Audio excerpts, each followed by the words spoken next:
Let's go.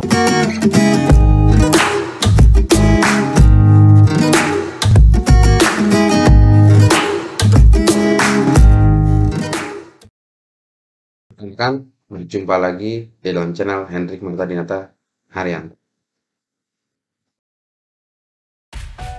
Oke rekan-rekan, hari ini saya ingin membahas hal yang sedikit berbeda dari kegiatan saya atau dari konten-konten saya yang seperti sebelum-sebelumnya.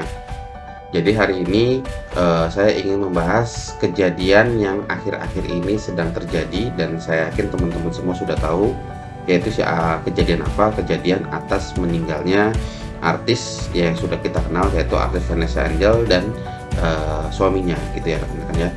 Hari ini saya tidak ingin membahas tentang isu atau hal-hal yang belum jelas, tapi saya hanya ingin kita bersama-sama rekan-rekan mengambil pelajaran dari kejadian apa yang terjadi di kecelakaannya atau meninggalnya artis Vanessa Angel rekan-rekan.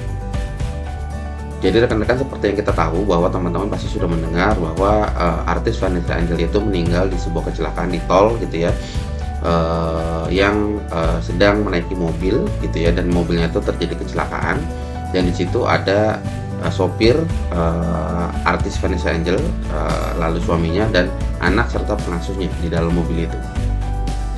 Dan saya sudah melakukan beberapa riset rekan-rekan ya tentunya saya tidak melakukan riset yang sangat sangat detail saya ke kantor polisi dan sebagainya, tidak. Saya meriset melalui berita-berita yang ada, cuman memang saya meriset, saya usahakan dari berita-berita yang memang diyakini kebenarannya. Salah satunya adalah dari situs kompas.com gitu ya. Di dalam situs kompas.com ini seperti yang saya tunjukkan di sini rekan-rekan, bahwasanya kronologi kecelakaannya artis Vanessa Angel ini ya terjadi di hari Kamis tanggal 4 November 2021 jam setengah 1 siang, sekitar jam setengah 1 siang, jam 12.34 WIB gitu ya. Mobil Pajero berpenumpang 5 orang termasuk supir itu menabrak beton pembatas kiri ruas tol gitu ya, dan dalam dampak tabrakan itu polisi menyebut Pajero yang ditumpangi Vanessa terpelanting kemudian berputar berhenti di jalur cepat gitu ya rekan-rekan ya. Lalu kecelakaan ini merupakan kecelakaan tunggal ya, lalu lintas saat kejadian landai dan cuaca cerah. Jadi maksudnya landai itu tidak terlalu macet gitu ya, berarti dia bisa melaju dengan cepat saat itu dan cuaca cerah. Lalu dugaan awalnya adalah sang sopir mengantuk sehingga bisa terjadi kecelakaan. Lalu kecepatan mobil Vanessa Angel, fakta keduanya adalah waktu itu tercatat sekitar melebihi 100 km per jam ya, melebihi 100 km per jam. Lalu hasil otopsi artis Vanessa Angel dan suami adalah Vanessa Angel ditemukan pada saat mobil itu kecelakaan. Vanessa Angel terpelanting keluar mobil sejauh 3 meter dari lokasi kecelakaan. Jadi di situ diketahui bahwa Vanessa Angel itu tidak memakai sabuk pengaman rekan-rekan, dan dengan kecepatan di atas 100 km per jam pada saat Anda memutar sesuatu itu apapun bisa terjadi rekan-rekan ya. Dan buktinya adalah artis Vanessa Angel itu keluar terpelanting atau terpental, saya nggak tahu bagaimana prosesnya, yang pasti dia ditemukan 3 meter dari lokasi kecelakaan. Dan Vanessa Angel mengalami luka di bagian dada, kepala, dan suaminya mengalami luka di bagian kepala dan patah tangan gitu rekan-rekan ya.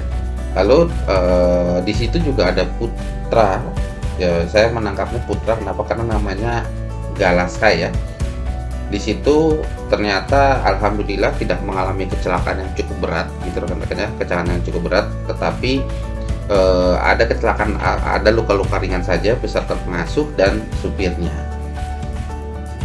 Nah terakhir adalah kepolisian belum memeriksa secara detail apa yang terjadi atas kecelakaan itu, terutama si sopir ya yang membawa mobil seperti apa. Itu adalah fakta-fakta yang bisa kita berikan atau berita-berita yang saya yakini cukup benar karena kita mengambil dari situs yang cukup benar kita yakininya. Tapi saya dalam kondisi ini saya tidak ingin membahas tentang poin-poin itu rekan-rekan. Saya hanya ingin membahas, kita mengambil pelajaran dari kejadian artis Vanessa Angel ini. Bahwasanya rekan-rekan, kita yakin dalam kita beraktivitas rekan-rekan, kita sangat sering sekali berkendara dengan mobil.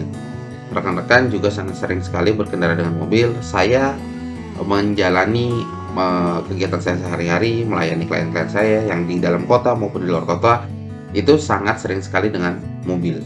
Dan tidak saya pungkiri, sangat sering sekali kita berjalan atau mengendarai mobil di atas 100 km per jam. Mungkin kecelakaan atau alasan dengan 100 km per jamnya itu kita tidak bisa salahkan ya rekan-rekannya. Kenapa? Karena mobil itu memang disetting cepat, dan mobil yang disetting cepat biasanya sudah dilengkapi dengan keamanan yang baik. Jadi rekan-rekan, cuman yang perlu kita yakini adalah bahwasanya kecelakaan itu bisa terjadi kapanpun.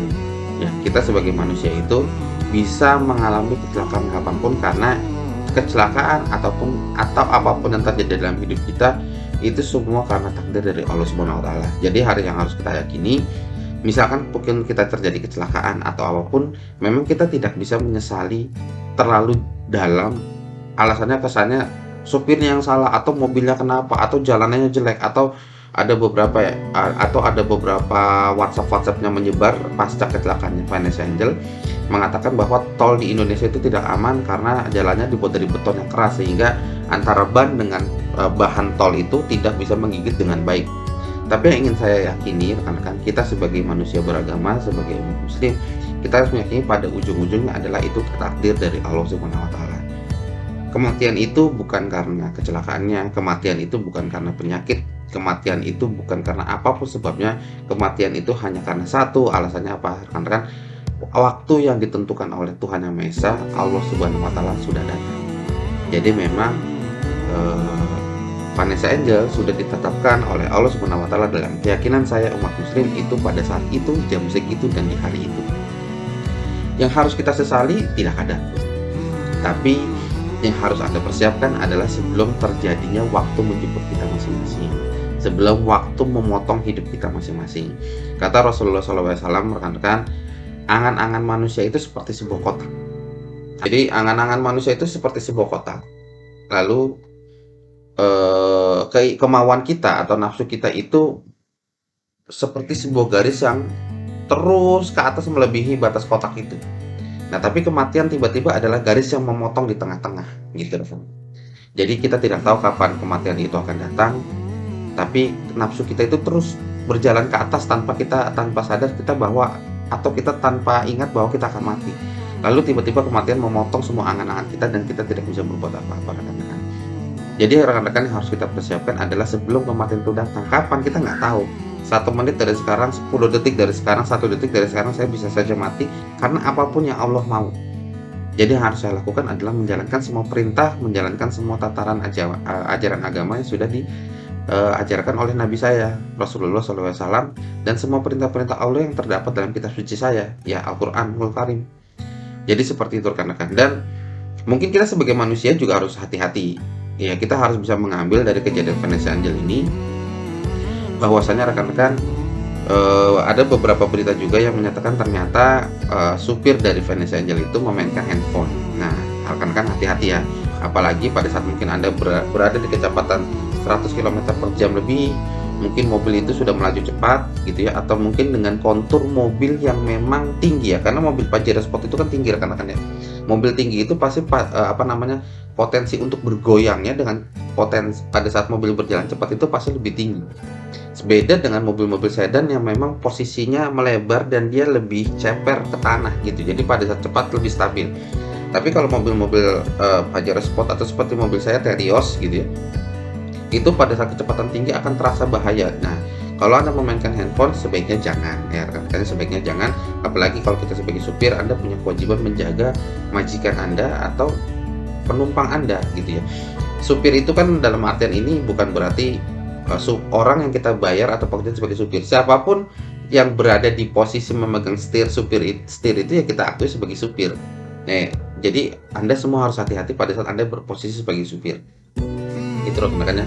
Dan selalu memakai sabuk pengaman, karena kita tahu kadang-kadang kita ngerasa kalau kita duduk di tengah atau kita duduknya di belakang, paling belakang, seat paling belakang, itu kita ngerasa lebih aman daripada di depan. Tapi ternyata kenyataannya rekan-rekan, seperti yang kita tahu, supirnya malah nggak kenapa-napa tuh. Supirnya hanya kecelakaan ringan, sang anak kecelakaan ringan, luka-luka ringan, sang pengasuh juga luka-luka ringan, tapi Vanessa Angel dan suami yang berada di tengah itu malah meninggal gitu rekan-rekan, sampai terpelanting 3 meter dari lokasi kecelakaan.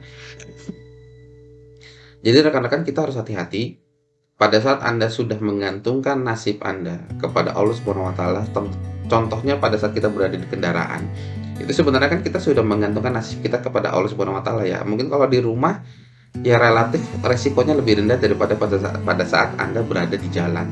Tapi pada saat Anda sudah di jalan, Anda tidak memegang sendiri supir Anda, kendaraan Anda, lalu Anda ya apa ya rekan-rekannya, kita merasa aman-aman saja, ternyata enggak. Jadi kita harus berbuat semaksimal mungkin, pakailah sabuk pengaman Anda, sampaikan kepada orang yang berada di supir untuk tidak memainkan handphone dan sebagainya, bisa fokus dulu sebentar, gitu ya rekan-rekan. Dan memang, tetaplah menjaga jarak, menjaga kecepatan, menjaga kondisi mobil itu dengan baik, rekan-rekan. Jadi tentunya kejadian Vanessa Angel ini tidak bisa kita, jadikan sebuah ketakutan yang berlebihan, tapi tidak bisa juga kita jadikan sebuah hal yang berlalu begitu saja. Rasulullah SAW sudah memerintahkan kita semua untuk belajarlah dari kematian, gitu ya rekan-rekan, bahwa kita semua akan mati, bahwa kita semua akan kembali kepada Allah Subhanahu wa taala. Jadi tentunya terakhir rekan-rekan, saya akan mengucapkan kembali berbelasungkawa kepada keluarga artis Vanessa Angel. Semoga sang anak ya, Mas Galaskai, anak Galaskai bisa mendapatkan ketabahan karena sudah yatim piatu. Bagi teman-teman artis yang mungkin dekat dengan Vanessa Angel dan keluarga, disinilah kesempatan kita merawat anak yatim, bukan cuma sekedar yatim tapi piatu juga. Karena Rasulullah pun sudah memberikan kita keluar biasaan bagi siapapun yang merawat anak yatim, posisinya di surga nanti akan seperti jari tengah dan jari telunjuk ini. Jari tengah ini adalah Rasulullah, jari telunjuk ini adalah orang-orang yang merawat anak yatim. Jadi sangat berdekatan rekan-rekan. Siapa yang tidak ingin berdekatan dengan Rasulullah SAW di surga? Masuk surganya saja sudah sangat luar biasa, tidak bisa kita bayangkan enaknya, apalagi bisa berdekatan dengan Rasulullah SAW. Jadi rekan-rekan, begitu yang bisa saya bagikan. Semoga ini semua bisa kita jadikan pelajaran. Semoga kita semua bisa mempersiapkan hidup kita lebih baik lagi sebelum kecelakaan, sebelum maut, sebelum sakit, sebelum hari tua, sebelum waktu habis menjemput kita semua rekan. Jadi sekali lagi, semoga amal ibadah seluruh yang sudah dijalankan oleh Vanessa Angel dan suami bisa diterima oleh Allah Subhanahu wa taala. Semoga keluarga Vanessa Angel dan suami bisa menerima. Semoga anak Vanessa Angel, Mas Galaskai, bisa mendapatkan sesuatu hikmah, dan saya yakin pasti Allah akan menjaga Nak Galaskai di kemudian hari. Jadi terima kasih rekan-rekan. Sekian dari saya. Tolong selalu subscribe, selalu dukung channel saya agar bisa memberikan info-info dan acara-acara yang bermanfaat buat kita semua. Terima kasih banyak rekan-rekan. Sekian dari saya. Assalamualaikum warahmatullahi wabarakatuh. Ketemu lagi di channel Hendrik Mata Diante Haryanto di video berikutnya. Salam, dadah.